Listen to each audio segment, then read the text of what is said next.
पांडुरंग हरि वासुदेव हरि। भक्तजनों,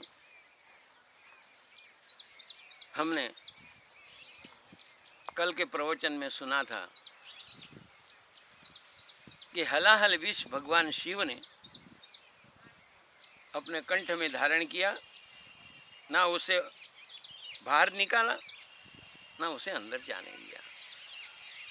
मतलब इसका यही था कि किसी की बुराई, किसी की निंदा सुनो तो उसका फिर रिपीटेशन मत करो, किसी के सामने उसको उगलो मत कि उसने ऐसा किया, उसने वैसा किया, उसने उसको ही नहीं। और अंदर भी मत जाने दो, उसका अंदर भी उसका अपना लोही में, अपने रक्त में उसका परिवर्तन मत करो, यानी उसके गुण को, वो गुण अपने में मत लाओ। इसी का नाम शिव। यदि शिव तत्व प्राप्त करना है, शिव तत्व प्राप्त करने के लिए वेद, पुराण, उपनिषद ये सब हमें समझाता है।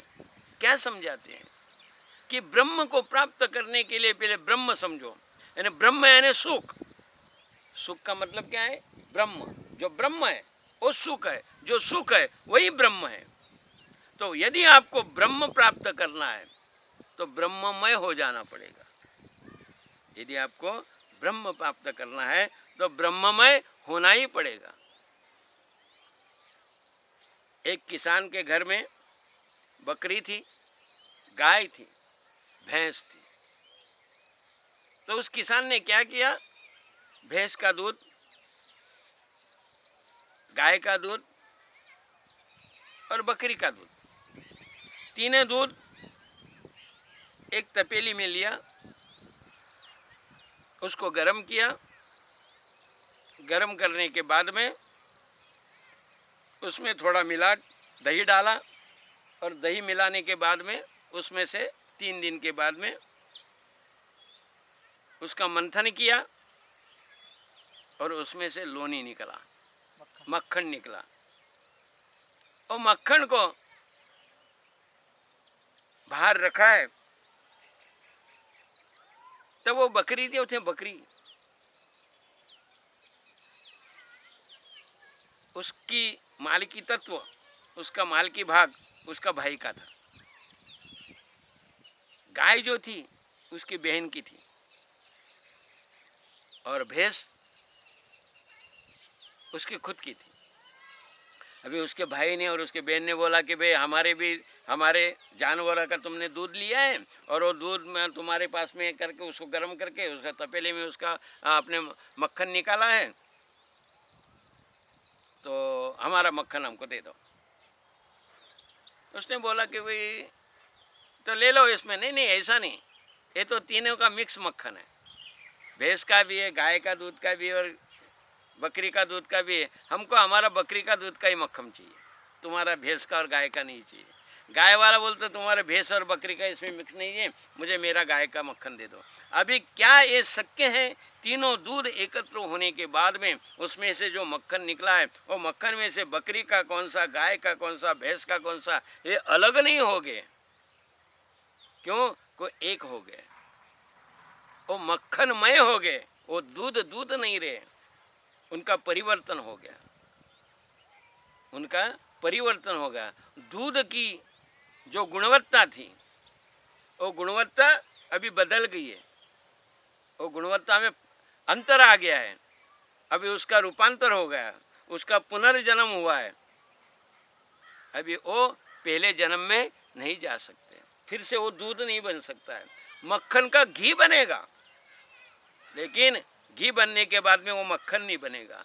इसी तरह से एक अवस्था देह तत्व जब हमारा छूट जाएगा तब जीव तत्व प्राप्त होगा, जीव तत्व छूट जाएगा तब शिव तत्व प्राप्त होगा, और शिव तत्व प्राप्त होने के बाद में देह तत्व के तरफ कोई भी इंसान, कोई भी व्यक्ति फिर से नहीं जाता है।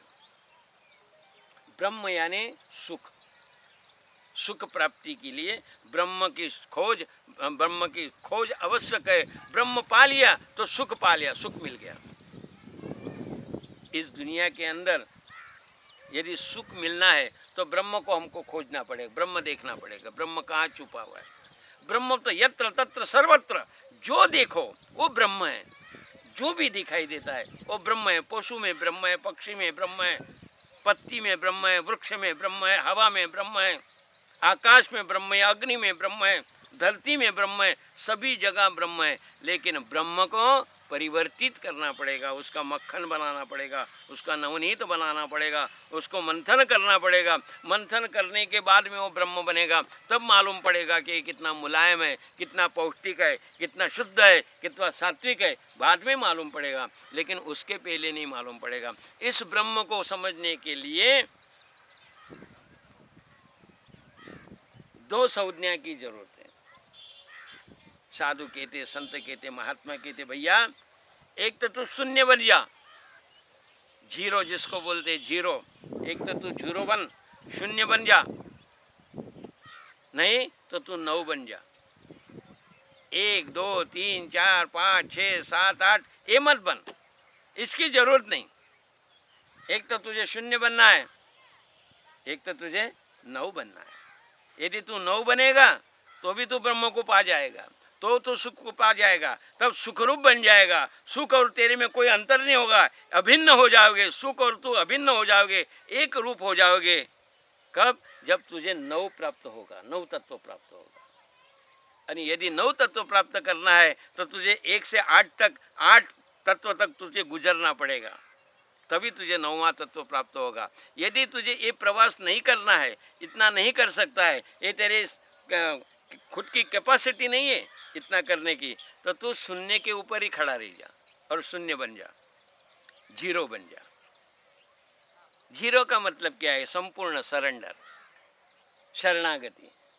भगवान शरणागत वत्सल है, शरणागति प्राप्त कर ले। हे भगवान, मैं कुछ नहीं हूँ, मेरा कुछ नहीं है, मेरा कुछ अस्तित्व नहीं, तेरे बगैर मेरा कोई अस्तित्व ही नहीं है, तेरे बगैर मैं कुछ नहीं कर सकता हूँ। सब जो है तेरे कारण है, तू है तो ही है। ऐसी जब अनुभूति हो जाएगी तब वो शून्य बन जाएगा। शून्य बनना है ने अहंकार रहित जीवन। मैं का मैं जब नष्ट हो जाएगा तब वो परमात्मा को प्राप्त कर लेगा। क्या राम ने खरेखर रावण को मारा है?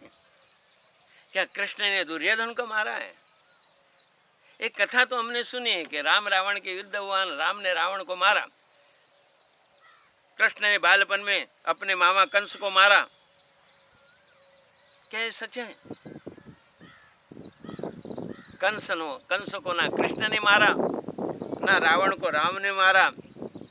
रावण को तो अपने मैं ने मारा, कंस को भी अपने मैं जो था मैं, और मैंने कंस को मार दिया। इंसान जब मैं करता है, खुद अहम अहम करता है, और अहंकार के हिसाब से मानस का मृत्यु होता है, वो नष्ट होता है, तो नाशीवंत हो जाता। मैं नाशीवंत हूँ, अहंकार नाशीवंत है। ये अहंकार को नष्ट कर दो, उसको निकाल दो। मैं कुछ नहीं हूँ, परमात्मा के बगैर मैं कुछ नहीं हूँ, मेरा कोई अस्तित्व ही नहीं है। जब इस इंसान को मालूम पड़ जाएगा मैं कुछ नहीं हूँ, मेरा अस्तित्व कुछ नहीं, परमात्मा के बगैर मैं कुछ नहीं, और उसको संपूर्ण शरणागति कर लेगा, जो भी परिस्थिति उसके सामने आएगी वो परमात्मा का प्रसाद है, ये जब उसको मालूम पड़ जाएगा तब वो शून्य बनेगा। और वो शून्य जिसके पीछे खड़ा रहेगा उसकी कीमत 10 गुना बन जाएगी। उसकी कीमत कितनी बन जाएगी? 10 गुना। 1 के पीछे शून्य लगा दो, 1 का 10 हो गया। 10 के पीछे शून्य लगा दो, 10 का 100 हो गया। 100 के पीछे शून्य लगा दो, 100 का 1000 हो जाएगा। 10 गुना कीमत बढ़ाने की ताकत शून्य में होती है, लेकिन शून्य बनना पड़ता है। अहंकार को नष्ट करो, तुम 10 गुना कीमत किसी को भी बढ़ावे। और 9 का मतलब होता है पूर्णता, यानी ज्ञान। ज्ञान प्राप्ति के लिए गुरु की शरणागति आवश्यक है, गुरु वत्सल होना आवश्यक है, गुरु कृपा प्राप्त करना आवश्यक है, संत कृपा प्राप्त करना आवश्यक है, प्रभु कृपा प्राप्त करना आवश्यक है। ये प्राप्त होगी, भोग होगा, त्याग होगा, तप होगा, तब ज्ञान की प्राप्ति होगी। और भगवान कहते हैं अर्जुन, ज्ञानवान भक्त जो है मुझे बहुत प्रिय है। क्यों? क्योंकि ज्ञानी मुझे जानता है मैं क्या हूँ। एक ज्ञान के बिना किसी के समझ में नहीं आता है, ज्ञान के बिना किसी के समझ में नहीं आता है। यानी ज्ञान एक ऐसी वस्तु है कि प्रभु को, ब्रह्म को, ब्रह्मांड को इसका दर्शन कराने की जो शक्ति है वो केवल और केवल ज्ञान में है। इसलिए हे अर्जुन, जो ज्ञानी भक्त है वो मुझे अत्यंत प्रिय है। यानी 9 जो है, 9 ये पूर्णांक है। 9 का तुम 9 से गुना करो या 9 से भाग करो, उसका जवाब खाली 9 आएगा।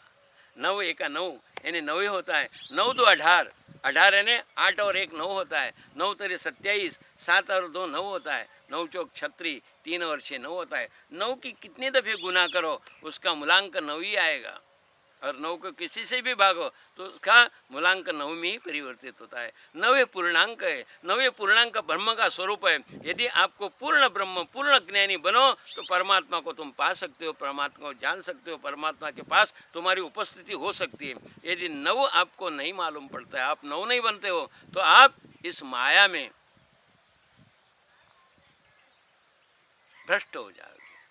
माया में आपका नष्ट हो जाएगा। आपके अहंकार इसमें आपको ऊपर नहीं आने देगा। इस माया नाम के सागर में तुम कहाँ डूब जाओगे वो मालूम नहीं पड़ेगा। इसलिए 9 नाम की जो तरवैया है, 9 नाम का जो प्रभु का अपना भक्त वात्सल्य का जो शरणागति रूप है वो हमको प्राप्त होगा, ज्ञान प्राप्त होगा, तभी हम भगवान के पास जा सकते हैं। इसलिए परमात्मा ने अर्जुन को कहा, अर्जुन तू एक तो शून्य बन या 9 बन।